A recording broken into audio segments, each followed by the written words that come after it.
Selamat pagi, selamat siang, selamat sore, selamat malam, dimanapun Anda berada, kapanpun Anda menonton. Selamat datang di podcast KP Pratama Sampit, di Bisa Podcast. Bersama saya, Pak Tejo, yang akan menemani penonton setia semua membahas seluk-beluk perpajakan yang tentunya terkini. Kebetulan ini hari spesial, hari yang sangat spesial di mana ini launching pertama kali, episode pertama podcast KPP Pratama Sampit. Ya, dengan hari spesial ini ditemani oleh tamu spesial. Kita berdua hadir, ada Mas Afif, ada Mas Sam. Nah, ini Mas Afif, Mas Sam adalah pegawai KPP Pratama Sampit. Sekarang ini kesibukannya apa, Mas, kira-kira? Ya, kita ini banyak sosialisasi utamanya gitu ya. Karena banyak peraturan yang terbaru khususnya untuk mensupport karena keadaan Covid gitu. Berarti betul saya membuat podcast untuk salah satunya sosialisasi. Tapi saya pengen tahu, Mas, sebenarnya tujuan utama membuat podcast ini tuh buat apa gitu? Nah, ini tujuan podcast ini sebenarnya gini, Pak. Ini kan di era digital. Nah, apalagi kita sedang ada pandemi nih. Kita menginformasikan ke wajib pajak itu menurut kami dari teman-teman KPP Pratama Sampit itu lebih cepat menggunakan media digital atau platform digital. Jadi banyak kan ya pasti masyarakat lah menggunakan YouTube sebagai tempat informasi gitu kan. Nah, apa salahnya sih kita mencoba untuk mensosialisasikan, menginformasikan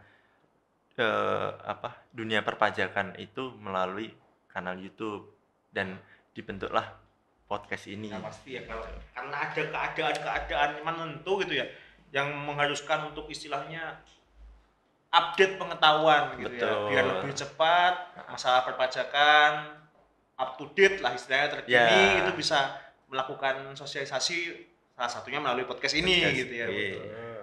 Nah, hari ini kita mau ngapain itu sebenarnya?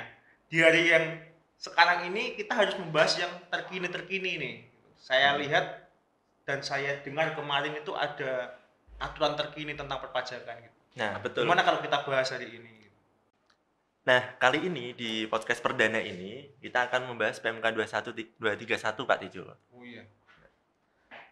Nah, jadi gini Pak Tejo. Ini kan PMK 231 terbit tahun 2019 kemarin. Nah, PMK ini itu mengatur tentang tata cara pendaftaran dan penghapusan NPWP, pengukuhan dan pencabutan PKP, serta pemungutan, pemotongan, penyetoran, dan pelaporan bagi instansi pemerintah. Nah, latar belakangnya PMK 231 ini terbit, salah satunya adalah kondisi master file NPWP bendahara yang ada sekarang. Terus yang kedua adalah kondisi pemenuhan kewajiban oleh bendahara. Yang ketiga ada kondisi pengawasan kepatuhan bendahara. Dan yang keempat adalah regulasi existing bendahara yang ada sekarang. Sebagai contoh, misalnya di Satker yang menerima dana APBN, Satker yang menerima dana APBD, dan Satker dana desa yang menerima bantuan dana desa, itu total yang terdaftar adalah kurang lebih 140.000 sekian ya. Ya, betul. Mas Afif ya. Iya. Nah, sedangkan NPWP yang terdaftar itu ada sekitar 400.000 lebih. Jadi selisihnya jauh kan? Iya, hampir 4 kali lipat. Kalau cuma 2 kali lipat kan mungkin karena ada bendahara penerimaan dan pengeluaran ya. Cuma ini kan atau selisihnya pergeseran. Iya. Sudah terlalu jauh lah sepertinya marginnya. Nah, makanya PMK ini terbit untuk mengatur bahwa sekarang image-nya sekarang lebih ke instansi pemerintah. Oh gitu, jadi ini untuk pembakuannya Mas, munculnya PMK 231 ini untuk pembakuan, istilahnya biar nggak ganda gitu, biar nggak double gitu antara bendahara di satu instansi pemerintah gitu. Jadi untuk aturan yang baru sekarang di PMK 231 itu satu instansi pemerintah hanya satu bendahara gitu. Satu NPWP. Betul sekali. Hanya ada satu NPWP. Bendahara ada bendahara pengeluaran, bendahara pemasukan, bendahara rutin. Yang tadinya masing-masing mungkin. Masing-masing ya. Sekarang disatukan jadi satu NPWP. Atas nama instansi pemerintah. Nah, kalau untuk PMK ini kan udah terapkan di tahun 2020. Nah, untuk instansi yang sudah ada nih Mas, apakah mereka perlu mendaftar ulang atau seperti apa? Nah, Untuk instansi yang ada Ya, nggak perlu Mas. nggak perlu. Pak Tejo. Jadi dari Direktorat Jenderal Pajak sudah mempunyai data sendiri. Jadi sudah otomatis gitu. Yang kemarin yang NPWP bendahara sudah dialihfungsikan sekarang ke NPWP instansi pemerintah.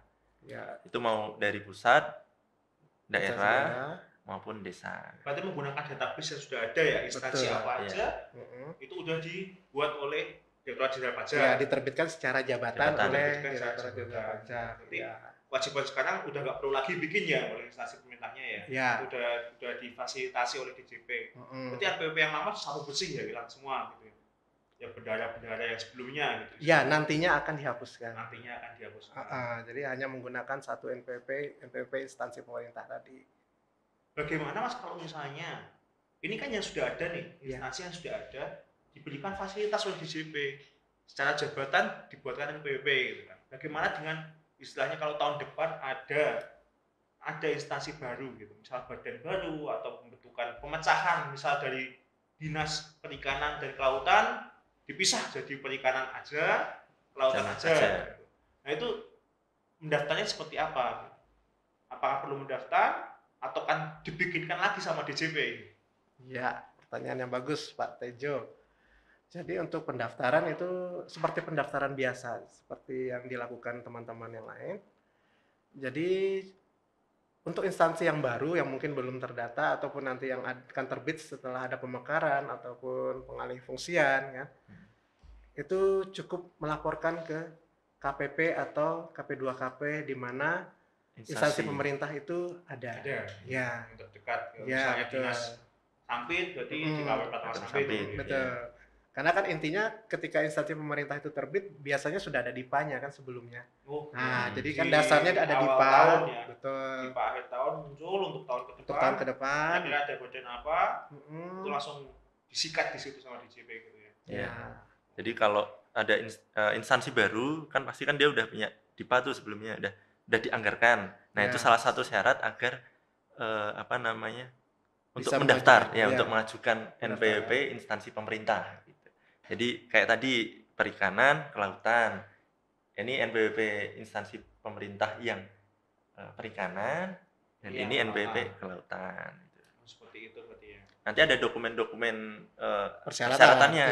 yang harus salah satunya fotokopi dokumen kuasa pengguna anggaran. Terus yang kedua kuasa pengguna anggaran berarti kepala instansinya. Betul sekali. Berarti instansinya apa? Ya. Betul. Nanti dokumen itu yang disertakan untuk mendaftarkan NPWP-nya. KPA ya. Ya. Terus fotokopi identitas KPA-nya. Fotokopi identitasnya. Ya. Terus juga fotokopi dokumen bendahara, SK penunjukan bendahara. SK penunjukan bendahara. Ya. Dan fotokopi identitas bendahara. SK penunjukan bendahara itu kan udah muncul di aturan sebelumnya ya Mas. Kalau misalnya membuat NPWP kalau nggak salah ada syaratnya SK penunjukan bendahara untuk itu ya. Kalau sekarang yang dibutuhkan SK itu lagi ya sama. Iya, itu harus dilampirkan juga Pak Tejo. Jadi selain SK itu makanya ditambah lagi dengan SK sebagai KPA-nya atau kepala instansinya. Berarti saya simpulkan sebenarnya untuk mendaftar berarti yang diperlukan pertama itu dokumen KPA-nya ya, dokumen KPA. Gitu. Ya. Terus yang kedua kalau nggak salah tadi identitas KPA. KPA itu kepala instansi berarti ya? Ya. Biasanya sih seperti itu. Kepala instansi ya. Terus habis itu ada NPWP kepala instansi. Iya. Terus baru SK penunjukan bendahara. Bendaharanya siapa aja gitu ya. Itu lagi untuk pemekaran dan untuk instansi yang baru gitu. Setelah aturan yang baru ini bagaimana dengan instansi yang pecah, instansi yang kira-kira udah habis gitu, udah habis masa kerjanya, misal badan apa gitu yang tahun depan udah nggak ada DIPA-nya, udah nggak istilahnya habis karena anggaran lah, udah nggak dibentuk lagi badan itu, gimana caranya? Apakah NPWP-nya dihapus otomatis oleh DJP atau mereka mengajukan penghapusan? Nah, kalau ada instansi yang sudah keberadaannya sudah digantikan atau ini ya sudah tidak ada lah intinya gitu, nanti harus mengajukan sendiri. Misalkan tadi kantor perikanan itu sudah nggak ada, nanti mengajukan ke kantor setempat itu, KPP setempat yang terdaftar dilakukan penghapusan. Ya. Jadi Kalau untuk penghapusan berarti syaratnya sama lah ya, kayak istilahnya Syarat dokumen penghapusan NPWP. instansi gitu ya. Oke. Karena kita udah membahas nih masalah yang istilahnya formal-formalnya gitu, cara mendaftar seperti apa, terus habis itu syaratnya apa aja. Nah, saya pengen tahu setelah saya pikirkan gitu, saya sebagai bendahara gitu. Saya sebagai bendahara, saya ini udah punya NPWP kan, karena terima kasih Mas Afif, Mas Sem gitu, harus dikasih tahu nih cara mendaftar dan lain sebagainya.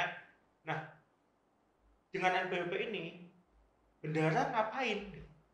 Ada kewajiban nggak dengan bendahara-bendahara atau instansi pemerintah yang sudah memegang NPWP masing-masing? Kewajibannya seperti apa kira-kira?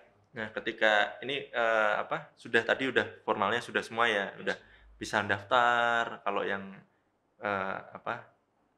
kantornya sudah tidak ada, nanti bisa mengajukan penghapusan. Nah, ini nanti pada intinya sama. Ketika kewajiban perpajakan itu ada dua, penyetoran dan pelaporan. Itu untuk NPWP instansi pemerintah pun juga sama gitu. Nanti penyetorannya seperti apa, pelaporannya seperti apa. Tapi sebelum itu harus tahu dulu cara menghitungnya. Cara menghitung perpajakannya. Sebenarnya kalau NPWP instansi itu kewajiban pajakannya pajak apa aja gitu saya. Kan pajak macam-macam tuh, ada yang 21, 22. Kalau saya sebagai pegawai biasa dipotong 21 gitu. Betul. Tapi kalau untuk instansi itu dia seperti apa gitu, apa aja pajaknya. Nah, jadi kan instansi juga ada keperluan untuk belanja pemerintah ataupun belanja pengadaan yang lainnya, baik itu bisa belanja modal atau belanja barang. Nah, otomatis kan ada beberapa jenis pajak yang harus dipungut atau dipotong. Nah, itu Pak Tejo. maksud saya. Itu jenis pajaknya apa aja? Contohnya ada pasal 22. Pasal 22. Oke, terus ada pasal 23. Pasal 4 ayat 2. Apa lagi itu? Nah, terus ada pasal 15. Dan juga jangan lupa ada PPN. Ada PPN. Ya, pasal 21 sudah tahu kan tadi kan? Pasal 21, 22, 23, 4 ayat 2, terus PPN. Nah, itu. Tadi kita udah membahas masalah istilah pembayarannya, kewajibannya dan lain sebagainya gitu. Nah, di PMK 231 ini tentang pelaporan gitu. Pelaporan pajaknya apakah ada yang berbeda atau masih sama? Nah, kalau pelaporannya di PMK 231 masih sama, Pak Tejo. Jadi saya tegaskan lagi ya, saya ini infokan lagi, di PMK 231 pelaporannya tetap sama. Kalau contohnya di PPh 21 itu paling lambat tanggal 20 bulan berikutnya. Kalau PPN itu di akhir bulan setelah masa pajak itu berakhir. Oh, intinya akhir bulan berikutnya ya. Tanggal 20 sama akhir bulan. Tapi bulan berikutnya. Ya. Nah, laporan udah gitu. Setelah pembayaran udah, penyetoran udah, kewajiban formalnya dan semuanya udah. Tapi ketika saya berpikir gitu, setiap ada pergantian aturan, itu pasti ada peralihan, gitu. Pasti ada peralihannya. Dimana saya rasa ketika ada instansi pemerintah yang sebelum ada aturan ini, dia udah memiliki kewajiban perpajakan gitu. Nah, setelah ada aturan ini, apakah kewajiban perpajakannya itu diteruskan atau seperti apa? Gitu. Misalnya masih ada utang pajak dan lain sebagainya. Ini kan ada PMK baru. Kan tadi bendahara yang lama kan disapu bersih itu. Istilahnya diganti dengan NPWP yang baru. Nah, bagaimana nih kewajiban perpajakannya yang lama-lama? Nah, jadi gini Pak Tejo, biasanya setelah PMK itu pasti akan ada edaran yang mengatur PMK itu supaya bagaimana berjalannya PMK tersebut. Nah, khusus untuk PMK 231 itu kalau saya tidak salah ada SE 12 tahun 2020 di mana di situ mengatakan bahwa untuk kewajiban perpajakan instansi pemerintah berlaku efektif per 1 Juli 2020. Jadi untuk masa-masa sebelumnya Juni, Mei, April yang tahun-tahun ke bawah itu masih menggunakan NPWP bendahara. Nah, per 1 Juli 2020 sudah harus menggunakan NPWP instansi pemerintah yang sudah diterbitkan secara jabatan tersebut. Berarti istilahnya yang perlu dilakukan bendahara-bendahara yang lama itu yang satu tadi ya, itu istilahnya melakukan laksanakan gitu atau melunasi kewajiban perpajakannya semua ya, Iya. gitu. Melakukan kewajiban perpajakannya semua sebelum 1 Juli. 1 Juli Betul. sudah harus Jadi diselesaikan udah terlebih selesai dahulu. semua, Ya. baru nanti kita di Juli menggunakan NPWP instansi instansi yang pemerintah yang baru Iya. gitu. Nah selain itu apalagi yang kira-kira perlu dilakukan Mas?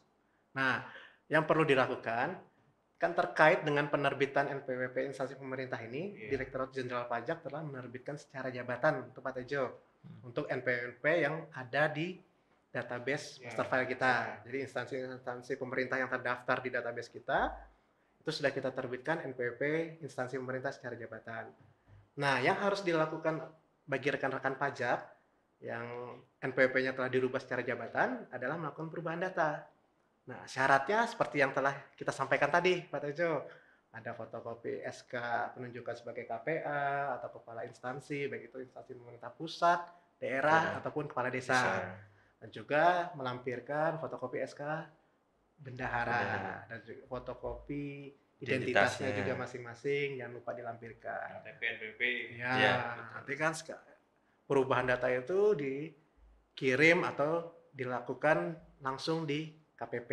Oh istilahnya Terdaftar. Yang dengan terdaftarnya. database DJP tadi diterbitkan saya jabatan. Iya. Namun si pemilik NPWP itu harus tetap melakukan verifikasi gitu Betul, ya. perubahan Melakukan datanya. perubahan data gitu. Betul. Mana data yang benar Ah, itu yang dipakai gitu. Itu Iya. yang dilaporkan ke kantor pajak. tetap gitu. tetap lapor ke kantor pajak itu. Kira-kira kita cukup nih istilahnya ngobrol-ngobrol masalah pajak, kita udah bahas kupas semuanya peraturan yang baru pasal PMK Ya. PMK 231 masalah instansi pemerintah gitu. Kita istilahnya merubah dari bendahara ke instansi pemerintah gitu yang tadinya NPWP-nya banyak, bendahara banyak menjadi unifikasi satu. Kira-kira ada pesan enggak Mas? Pesan-kesan untuk penonton lah atau bendahara di seluruh Indonesia gitu. Ini kan berlakunya di seluruh Indonesia gitu. Kira-kira ada pesan-pesan enggak masalah istilahnya PMK yang baru ini yang mau disampaikan Mas Afif mungkin atau Mas Sem? Jadi seperti yang sudah kita buat ini ya, kalau kita adakan podcast ini nanti ini aja, ini kan tadi kita semua udah jelasin tuh dari awal, dari NPWP bendahara menjadi NPWP instansi pemerintah, terus nanti penyetorannya seperti apa, pelaporannya seperti apa, sebelum penyetoran dan pelaporan harus bikin bukti potongnya gitu kan. Nah nanti bagi yang instansi pemerintah yang belum tahu cara pembuatan bukti potong PP 21 atau 22, 23, 4 ayat 2, pasal 15 ataupun PPN, nanti bisa menanyakan ke kanal-kanal media sosial kantor pajak. Salah satu fungsi podcast kita berarti ya. Betul. Jadi Nanti gitu. bagi penonton yang istilahnya mau tanya-tanya Masih, lebih lanjut betul. bisa lewat komen gitu. Iya. Bisa lewat komen. Selain itu bisa ke kantor pajaknya langsung gitu. Bisa. gitu. Nanti ketemu Mas Sem. Sama Safif juga. Gitu. Udah, kalau gitu saya juga. Iya. Nanti ketemu Pak Tejo juga bisa. Saya nggak apa-apa gitu. Yang enaknya gimana? Ya, jadi untuk kedepannya seperti itu aja ya Mas. Gitu. Iya. Terima kasih untuk waktunya pada hari ini. Gitu. Terima kasih Terima juga. kasih Terima kasih Pak Mas Sem, Tejo. terima kasih Mas Afif. Ini kebetulan podcast pertama kita. Gitu. Betul. Terima kasih juga untuk wajib pajak di luar sana yang sudah menonton kapanpun itu. Nah, ini kan berhubung pertama nih Mas, pasti akan ada episode-episode podcast selanjutnya. Pasti, Tadi kan pastinya. udah ada istilahnya yang belum dibahas lah masalah perpajakan, kurang detail gitu istilahnya. Nanti untuk mendetailnya kita tengok episode-episode selanjutnya. Bagi untuk penonton semua, terima kasih udah menonton. Jangan lupa subscribe untuk mendapatkan info-info selanjutnya tentang perpajakan yang terkini. Jangan lupa bunyikan lonceng supaya tidak ketinggalan video terbaru kita. Jangan lupa like, dan jika ada yang bertanya, silahkan di kolom komentar. Terima kasih. Sampai jumpa.